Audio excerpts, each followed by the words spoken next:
નમસ્તે વિદ્યાર્થીની બહેનો, આપણે 12 આર્ટ્સમાં ઇતિહાસનું પહેલું પ્રકરણ આપણે જોઈએ. પાઠનું નામ છે પૂર્વ ભૂમિકા અને અર્વાચીન ભારતના ઇતિહાસની આધાર સામગ્રી.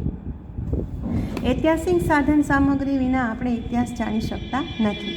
તેથી તો કહેવાયું છે કે દસ્તાવેજ નહીં તો ઇતિહાસ નહીં. આ ઇતિહાસની સામગ્રી વિભિન્ન પ્રકારની હોય છે. તે લેખિત અને અલેખિત બંને પ્રકારની હોઈ શકે છે. આ ઉપરાંત અન્ય અભિલેખિત સામગ્રી કે જે લેખિત બાબતો સાથે સંકળાયેલ હોય એનો પણ અહીંયા સમાવેશ કરવામાં આવે છે. ઇતિહાસકાર આવી વિભિન્ન સામગ્રીનું અધ્યયન કરી તેમાંથી સત્ય તારવી આપણી સમક્ષ મૂકે છે. ઇતિહાસ લેખન માટે ઇતિહાસકાર ઘણા બધા સામાજિક વિજ્ઞાનોનો આધાર લે છે, સમાજશાસ્ત્ર, રાજ્યશાસ્ત્ર વગેરે. એવી જ રીતે તે કેટલાક પ્રાકૃતિક વિજ્ઞાનો જેમ કે ભૌતિકશાસ્ત્ર, રસાયણશાસ્ત્ર વગેરેનો પણ સહયોગ પ્રાપ્ત કરે છે. આ પૈકીના પુરાતત્વશાસ્ત્ર અને ભૂગોળના સહયોગપૂર્ણ વિકાસથી ઇતિહાસ લેખન ઘણું સમૃદ્ધ બન્યું છે. ભારતના સંપૂર્ણ ઇતિહાસમાં આધુનિક ભારતનો ઇતિહાસ અને એમાંય સ્વાતંત્ર્ય સંગ્રામ દરમિયાન દેશની વિદેશી શાસનમાંથી મુક્ત થયેલ અનેક ચળવળો ખૂબ જ મહત્ત્વની છે. પ્રજાની સંવેદના, પીડા અને બલિદાનોની સાથે એ મહાન મુક્તિ સંગ્રામ જોડાયેલો હોવાથી અહીં લગભગ 200 વર્ષની અંગ્રેજોની ગુલામીમાંથી મુક્ત થવાની મથામણ આપણે સૌ આ પુસ્તકમાં જોઈ. અર્વાચીન ભારતનો ઇતિહાસ જાણવા માટેની ઐતિહાસિક સામગ્રી મોટા પ્રમાણમાં મળી આવી છે. ભારતમાં રાષ્ટ્રીય અભિલેખાગાર દિલ્હી અને રાજ્ય કક્ષાએ ગાંધીનગરમાં આવેલા અભિલેખાગારમાં આ માહિતીનો સંગ્રહ કરવામાં આવ્યો છે. એમાંની સાધન સામગ્રી જોઈએ તો સૌ પ્રથમ છે પોર્ટુગીઝ સાધન સામગ્રી.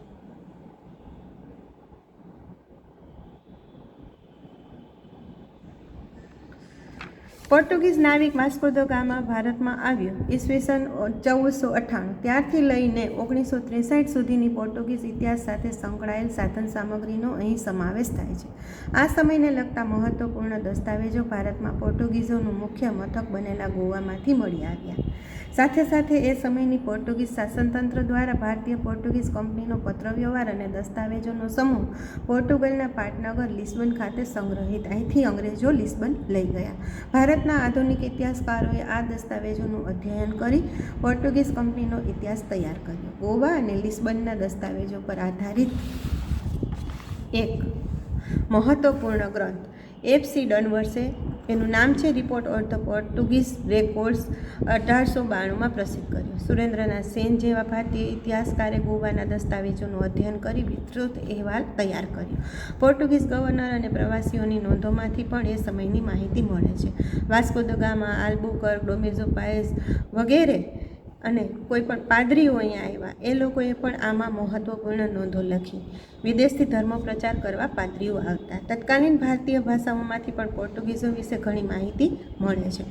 મુગલ શાસકો બીજાપુર, ગોલકોંડા, વિજયનગર જેવા ભારતીય રાજ્યો સાથે પોર્ટુગીઝોના સંબંધો પર ખાસી માહિતી પ્રાપ્ત થાય છે. Doctor G.M. મોરાયસે history of Christianity in India જેવા મહત્વપૂર્ણ ગ્રંથમાં પોર્ટુગીઝોની ભારતમાં થયેલી પ્રવૃત્તિઓનો અહેવાલ આપ્યો.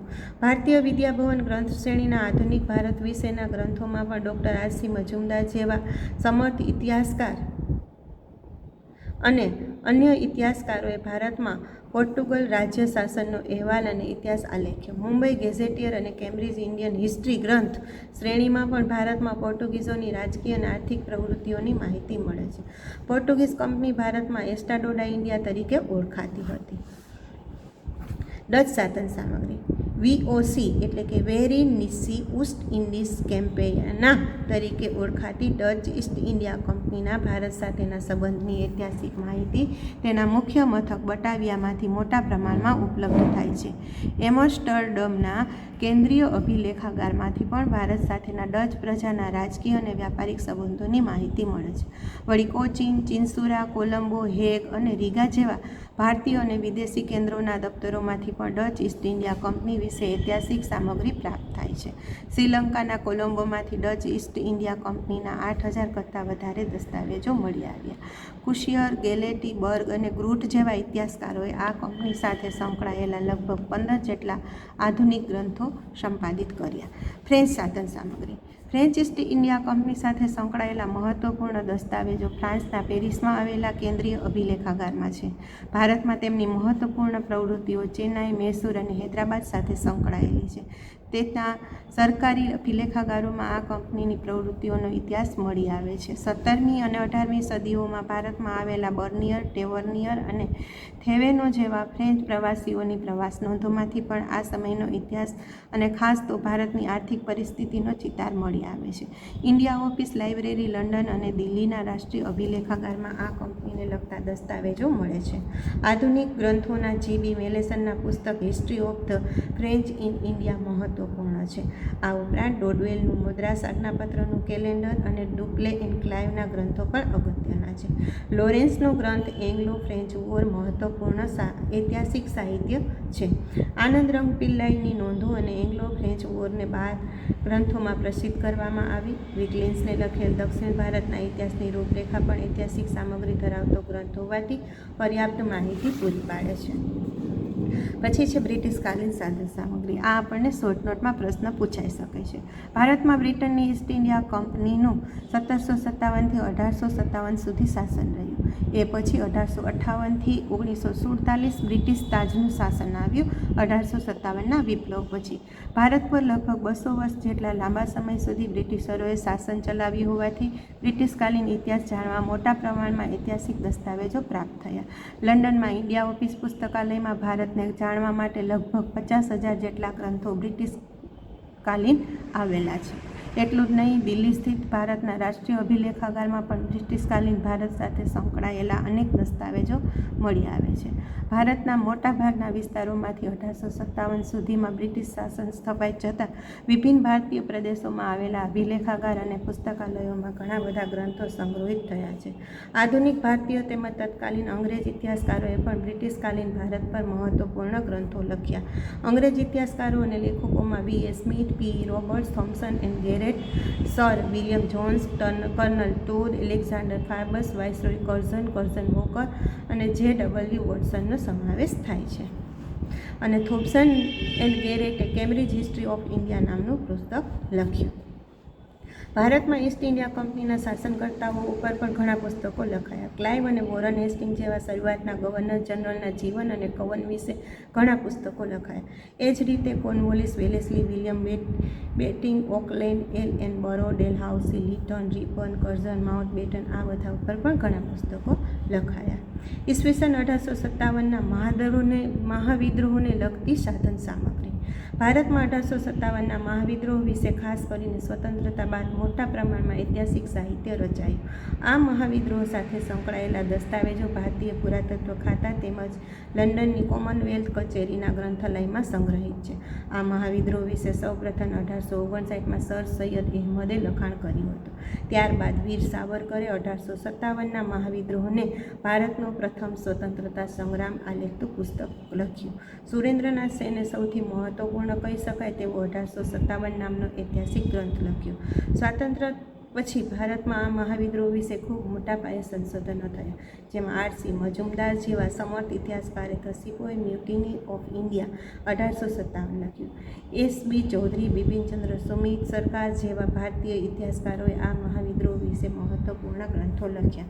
1857ના મહાવિદ્રોહ વિશે મહાન સામ્યવાદી ચિંતક કાર્લ માર્ક્સ અને ઇંગ્લેન્ડના વડાપ્રધાન ડિઝરાયલીએ પણ લખાણ લખ્યું. આ મહાવિદ્રોહ વિશે અંગ્રેજ ઇતિહાસકારોએ પણ ખાસું કામ કર્યું. J.W. કેચીએ અને કર્નલ G.B. માલેસને history of the sepoy war લખ્યું. જોન કે અને સિગ્યેરે પણ આ મહાવિદ્રોહો વિશે મહત્વપૂર્ણ ગ્રંથો લખ્યા. ગુજરાતમાં 1857ના મહાવિદ્રોહ સંદર્ભે ડૉક્ટર R.K. ધારૈયાએ અગત્યના સંશોધન પ્રસ્તુત કર્યા. બ્રિટિશ તાજના શાસનકાળને લગતી સામગ્રી. ભારતમાં 1857ના મહાવિદ્રોહ પછી તાજના શાસનનો પ્રારંભ થયો. ત્યારથી લઈને સ્વતંત્રતા સુધીના સમયગાળામાં અંગ્રેજોની વિભિન્ન નીતિનું બયાન કરતા અનેક પુસ્તકો લખાયા. તેમાં V.A. સ્મિથનું Oxford history of India, P.E. રોબર્ટ્સનું હિસ્ટ્રી ઓફ બ્રિટિશ ઇન્ડિયા અને થોમ્સન એન્ડ ગેરેટનું rise and fulfilment British rule in India અગત્યના ગ્રંથો ગણાવી શકાય. ભારતના બંધારણીય ઇતિહાસને ઉજાગર કરતા ગ્રંથોમાં A.C. બેનર્જી કૃત ઇન્ડિયન કોન્સ્ટિટ્યુશનલ ડોક્યુમેન્ટ્સ A.B. કીથનું ભારતનો બંધારણ ઇતિહાસ એ પણ મહત્ત્વનું છે. સ્વતંત્રતા સંગ્રામ દરમિયાનની સાધન સામગ્રી. ભારતીય સ્વતંત્રતા સંગ્રામ અને આ સંગ્રામના મહાન નેતાઓ પર પ્રચુર માત્રામાં પુસ્તકો, ગ્રંથો, દસ્તાવેજો, વર્તમાનપત્રો વગેરે સ્વરૂપે સાધન સામગ્રી મળી આવે છે. દાદાભાઈ નવરોજીના પુસ્તક poverty and on British rule in India તેમજ રમેશચંદ્ર દત્તના ઇકોનોમિક હિસ્ટ્રી ઓફ ઇન્ડિયાથી તેની શરૂઆત થાય છે. પટ્ટાભી સીતારામૈયાના ગ્રંથ history on Indian National Congress તેમજ ડૉક્ટર ચારાચંદ ફ્રીડમ મૂવમેન્ટ ઓફ ઇન્ડિયાના ગ્રંથો આ ક્ષેત્રે મહત્ત્વપૂર્ણ છે. આવા મહત્વપૂર્ણ ગ્રંથોમાં ભારતીય વિદ્યાભવન ગ્રંથ શ્રેણીનો સમાવેશ થાય છે. R.C. મજુમદારના વડપણ હેઠળ સમગ્ર ભારતનો ઇતિહાસ લગભગ 12 જેટલા ભાગોમાં પ્રકાશિત થયો. સુમિત સરકાર, બિપિનચંદ્ર રજની પામદત્ત, પંડિત સુંદરલાલ અમલેન્દુ જેવા મોટા ગજાના ઇતિહાસકારોએ સ્વાતંત્ર્ય સંગ્રામ ઉપર ઘણા ગ્રંથો લખ્યા. તો રાજા રામમોહન રાયથી લઈને મહાત્મા ગાંધી સુધીના મહાન ભારતીયો વિશે પણ મહત્વપૂર્ણ પુસ્તકો લખાયા. નગેન્દ્રનાથ ગુપ્તાનું પુસ્તક 7 લાઇવ્સ આ ક્ષેત્રે મહત્વપૂર્ણ છે. મહાત્મા ગાંધીના જીવન અને કવન વિશે કદાચ સૌથી વધારે લખાયેલ છે. મહાત્મા ગાંધીના પત્રવ્યવહારો અને તેમના વિચારો અંગે લગભગ 100 ગ્રંથોમાં નવજીવન પ્રકાશનને ગાંધીજીનું અક્ષરદેહ નામે પ્રકાશન રજૂ કર્યું છે. ગાંધીજીની આત્મકથા સત્યના પ્રયોગો પણ એટલો જ મહત્વપૂર્ણ ગ્રંથ છે. ડૉક્ટર આંબેડકર, નારાયણ દેસાઈ વગેરે પર મહત્વપૂર્ણ ગ્રંથો લખ્યા. લિપિન્સ અને કોલિયરે અડધી રાત્રે આઝાદી જેવો મહત્વપૂર્ણ ગ્રંથ લખ્યો. તો રામચંદ્ર ગુહાએ ઇન્ડિયા આફ્ટર ગાંધી અને બિપિનચંદ્રએ સ્વતંત્રતા કે બાદ કા ભારત જેવા અગ્રીમ ગ્રંથો લખ્યા. પ્રાદેશિક ઐતિહાસિક સાધન સામગ્રી. ભારતમાં વિભિન્ન પ્રદેશોમાં થયેલી સ્વતંત્રતા સંગ્રામની ચળવળોનો ઇતિહાસ પણ મોટા પ્રમાણમાં લખાયો. ગુજરાતમાં આવા ગ્રંથોના ભોજે વિદ્યાભવન દ્વારા 10 ગ્રંથોની ગ્રંથ શ્રેણી દ્વારા કેટલાક ભાગોમાં બ્રિટિશકાલીન ઇતિહાસ લખાયો. મગનલાલ બખતચંદે ગુજરાત દેશનો ઇતિહાસ અને અમદાવાદનો ઇતિહાસ લખ્યો. એલેક્ઝાન્ડર ફાર્બસે રાસમાળામાં ગુજરાતનો ઇતિહાસ લખ્યો. તો કર્નલ ટોડે ટ્રાવેલ્સ ઇન વેસ્ટર્ન ઇન્ડિયામાં રાજસ્થાન અને ગુજરાતના પ્રવાસની વર્ણન નોંધો કરી. જેમ્સ મેકમર્ડો, કર્નલ વોકર જેવા અંગ્રેજોએ પણ કચ્છ અને કાળિયાવાડ વિશે ગ્રંથો લખ્યા હતા. છદુના સરકાર અને G.S. સરદેસાઈ નામના મહાન ઇતિહાસકારોએ પણ આધુનિક કાળ વિશે ઠીક લખાણ કર્યું. આમ આપણને આ રીતે માહિતી પ્રાપ્ત થાય છે. પછી છે વર્તમાનપત્રો અને સામયિકો. બ્રિટિશકાલીન ભારતમાં રાષ્ટ્રવાદના પ્રચાર માટે અને સામાજિક અને ધાર્મિક સુધારણા માટે અનેક સામયિકો અને વર્તમાનપત્રો પ્રચલિત થયા. ભારતમાં 1780માં જેમ્સ એ હિકીએ બેંગોલ ગેઝેટ લઈને પત્રકારત્વની શરૂઆત થઈ. હિકીએ કરી અને એનું જે પેપર હતું એનું નામ હતું બેંગોલ ગેઝેટ. રાજા રામમોહન રાય ભારતીય નવજાગૃતિ અને પત્રકારત્વના પિતા હતા. તેમણે સંવાદ કૌમુદી જેવા પત્રોનું સંચાલન કર્યું. સ્વાતંત્ર્ય સંગ્રામ સાથે સંકળાયેલા વિશિષ્ટ વર્તમાનપત્રો અને સામયિકોમાં દાદાભાઈ નવરોજીના રાષ્ટ્રગોપતાર, મુંબઈ સમાચાર, કેશવચંદ્ર સેનના સુરતી સમાચાર, લોકમાન્ય તિલકના મરાઠા અને કેસરી, એની બેસનના ન્યૂ ઇન્ડિયા અને કોમનવેલ્થ, બારિન્દ્ર અને અરવિંદ ઘોષના યુગાંતર અને સંધ્યા, ઈશ્વરચંદ્ર વિદ્યાસાગરના સોમપ્રકાશ, સ્વામી વિવેકાનંદનું પ્રબુદ્ધ ભારત, મોતીલાલ ઘોષનું અમૃત બજાર, મહાત્મા ગાંધીનું યંગ ઇન્ડિયા અને હરિજન, ભારતેન્દુ હરિશ્ચંદ્રની પત્રિકા હરિશ્ચંદ્ર, મોતીલાલ નહેરુનું ઇન્ડિપેન્ડન્સ, મૌલાના આઝાદનું અલ હિલાલ તેમજ હિન્દુસ્તાન ગદર પાર્ટીનું ગદર સૌથી મહત્વપૂર્ણ આવા સામયિકો અને વર્તમાનપત્રો હતા. પછીનું છે સિક્કા ઉપરથી માહિતી મળે છે.